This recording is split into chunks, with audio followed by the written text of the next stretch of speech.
Thank you. Using minute 01. All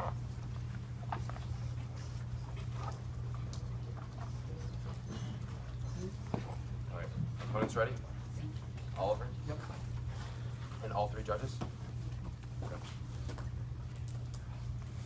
Let's start with how you're weighing the round. There's going to be three distinct ways that you're going to be able to negate the resolution. The first comes from the concession that he makes in Crossfire, which is that the resolution is in the present tense, and therefore they're defending the status quo that we have to deploy troops right now. Because we're going to come up here and say that ISIS is weakening in the status quo. That means two things. One, if ISIS is weakening, it probably isn't going to be a threat in the future, not linked back to U.S. interests. But second of all, if they're declining right now, that means, if anything, we shouldn't intervene right now because it'll be an easier fight later on. They have to defend why we have to intervene immediately. That being said, there's going to be a lot of reasons why they're failing. First, you can look to Fordham of NPR, who tells you that the morale and supplies of ISIS are falling from the toils of war. It's going to be easier to attack them later. Second of all, look to Giovanni of Newsweek. Giovanni finds that the economy within ISIS territory is actually plummeting because they're paying all their fighters, but they're running out of money, which means they aren't going to be able to control their territory for very much longer. That's why the BBC finds that they've actually lost 25% of their land, and qualitatively, they've lost important places like Aleppo while only gaining random farmland. The second way you're going to be able to negate is we can de-link them back from United States interests, which I'm going to do later on. And third of all, if we can prove a long-term structural harm to the country we're intervening in, the long-term structural harms are going to be the ones that are the hardest to reverse, so you weigh them the most.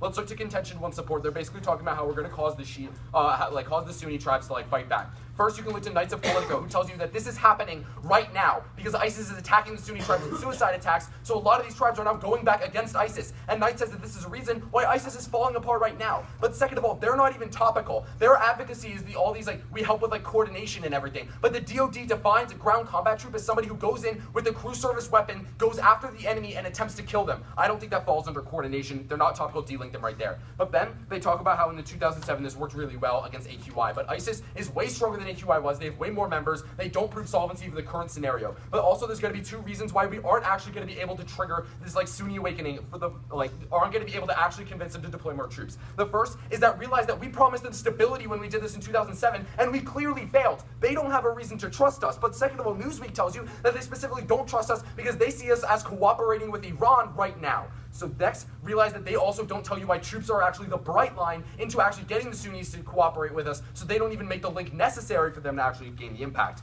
Now let's move to contention. Two, where they talk about atrocities. This first argument is about moral obligation. Look to Morgenthau. He tells you that states don't actually, can't have moral obligations because they are not moral actors. They always use pragmatism, which is what the United States has always done in the past. They don't tell you how, second of all, they don't tell you why a moral obligation is specifically corroborated with America's best interest, because morality doesn't have any real-world impacts back on the social contract of American citizens. But third of all, remember what Oliver tells you. You can't be morally obligated to kill your own citizen because you'd violate that same deontological morality. Sending U.S. troops to die isn't going to be causing this. But their second argument is going to be about refugees.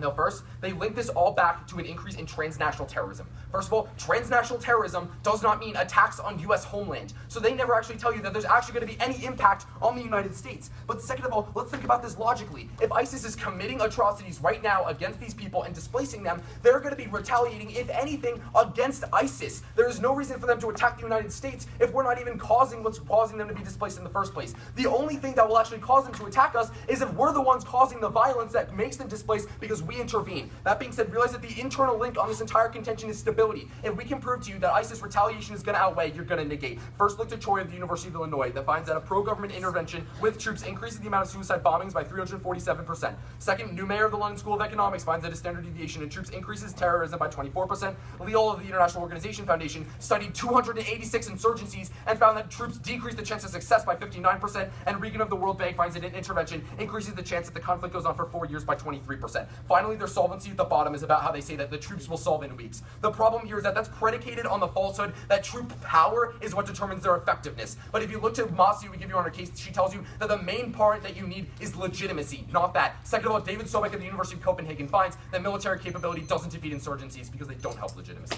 Thank you. Actually, no, I want to see that. Troy. Which one? Troy, please. Troy? And Lyle, the part where it says ground troops. Oh, you want that right now? If possible. You just give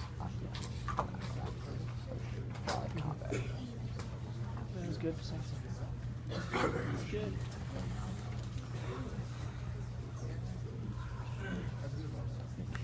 Still good. 22 minutes. Yeah, where it says ground truth. Here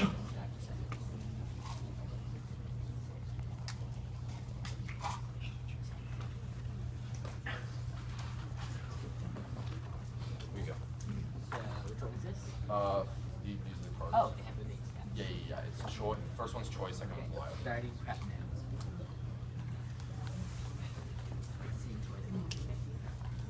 Fourth one. So how many was that? It looks great for me. The thing three. I'm not playing pick left. 36 used or left? You, I like.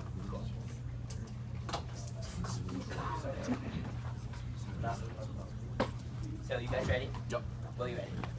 Judge ready. So I'm gonna do some overview.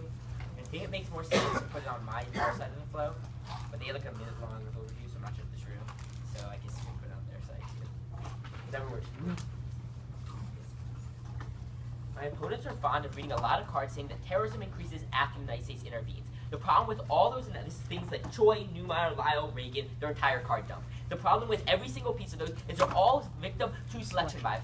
That the United States typically only intervenes in conflicts as they're escalating. The reason why that's really important is because if terrorism increases after the United States intervenes, that's because of the natural trajectory of the conflict, not because of any United States actions. However, what James Piazza of UNC, who they even themselves cite, says that if you prevent a failed state, you're preventing an outcome which you see 10 to 15 times more terrorism. That means that even if terrorism increases after the United States intervenes, to the point where that's significantly less than what would happen if we didn't intervene at all, means that any probability in the reduction of failed states constitutes acting in the United States' best interest. Now go to contention 1, which talks about state collapse. Of course, they give you this Mahan analysis, say U.S. troops decrease troops in the host country. We agree. However, it's not going to be the Iraqi troops who are going to decrease in the host country because they have a set size of their army. Rather, what's going to happen is it's going to be the Shia militias who are going to decrease their troops in the country, which is going to be a net positive when they themselves can see the Shia militias are really, really bad. Then they give you this Kurion analysis saying that less is going to be done by other parties in the region. However, the opposite is actually true. What Anthony Blinken of the CSIS explains that when the United States go in, for instance, the Iraq War, other forces went in too because the United States broke the ice, and that means other forces are going to go in. It's actually going to be opposite what they're telling you. Then they say other local forces are going to be able to solve. Who are these local forces? The Kurds? The Kurds are willing to take out Kurdistan, but they're not going to be able to go into the Sunni heartlands. The alternative, the Shia militias, they themselves tell you are really bad. These local options that they're talking about are not a viable option. Then they give you a Mueller analysis saying dependence is really, really bad. There's a ton of problems with this. First off, is something my brother alluded to in Crossfire, which is this 100% a correlation with it, that the United States typically only intervenes in weak states. It's not because they're a dependence, it's a simple correlation. The second big problem with this is that even if you buy their analysis, the alternative in the negative world is not an independent-free Iraq. Rather, it's Iraq that's dependent on Iran, who backs the Shia militias. If you look to the neg world, it's going to be much worse than what happened in the Af world. Then go on to when they talk about the Arab League. But if you actually call the analysis about the Arab League, what it specifically says is talking about Yemen, which is what Saudi Arabia is currently doing against the Houthi rebels in Yemen. It's not about Iraq at all. But second and most importantly, never do they say the Arab League would be likely to pull out if we did not intervene. Without that analysis, they give you no offense. Now on to their second contention, which talks about human rights abuses.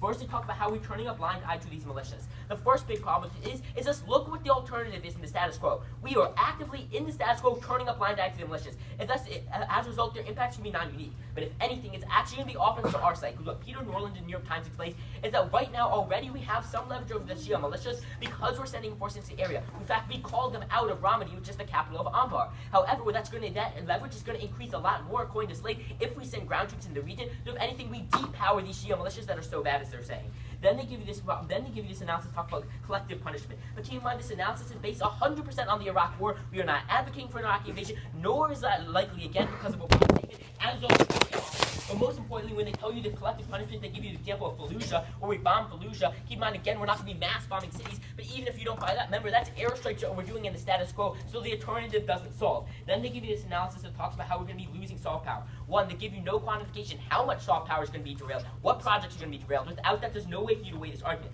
But second, and most importantly, they tell you very specifically at the bottom of this that protection of human rights is essential to having our soft power. That's exactly the entire basis of our second contention, which talks about stopping atrocities. This is really important to the point where they drop the Western analysis, which is our entire solvency for the contention, and don't let them respond to it again, which says that if we attack ISIS, ISIS can no longer focus on committing human rights abuses and committing atrocities, means they're less likely to perpetuate this genocide. If you believe human rights abuses, like preventing them, are crucial to the United States' interest in U.S. soft power, that's a very compelling reason for you to affirm. Then they tell you there's going to be an increase in terrorism because we're seeing these human rights abuses. Remember, the human rights abuses that they're talking about stem from the Shia militias. They're the ones who are perpetuating the Shia militias, because in the status quo, the Shia militias are the one gaining power. We're the only one who give you that probability of reducing the Shia militias, and that's why we urge you to affirm. Thank you.